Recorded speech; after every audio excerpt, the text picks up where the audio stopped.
Ethiopia is the second most populous country in Africa and is slightly less than twice the size of Texas. And history is considered different among other African countries. This is because it remained independent for most parts of the time.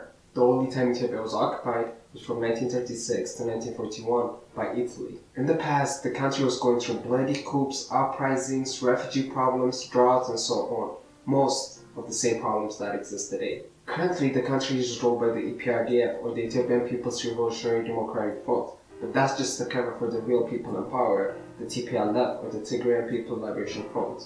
When the brains of TPLF Prime Minister Meles Zenawi died in office, he was replaced by his deputy Prime Minister Haile Mariam Desalegn. A guy who was not part of TPLF, but he was put in that place just to keep the image of Ethiopia being a democratic country. Most activists consider him as a person with little power.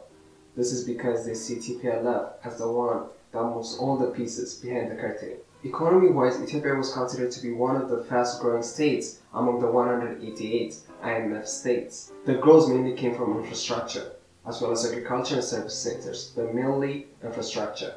Even if 70% of Ethiopia's population is employed in the agriculture sector, most of the GDP comes from the service industry. Yet, despite progress, Ethiopia remains one of the poorest countries in the world. This is because of government corruption, low starting base, and rapid population growth. Telecommunications, banking, insurance, and power distribution are all state-owned and they are monopolized under the control of the government. Most of the foreign exchange earnings come from the service sector, especially the state-run Ethiopian Airlines. There is also earnings that come from exports such as coffee.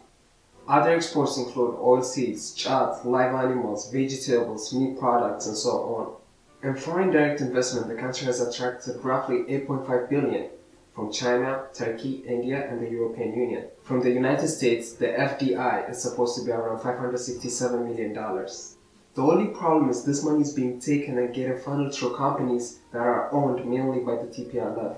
Even though Ethiopia is seen as a fast-growing state among the IMF member countries, most of the money is going through a few group of people instead of the population, making it the reason why Ethiopia is still poor.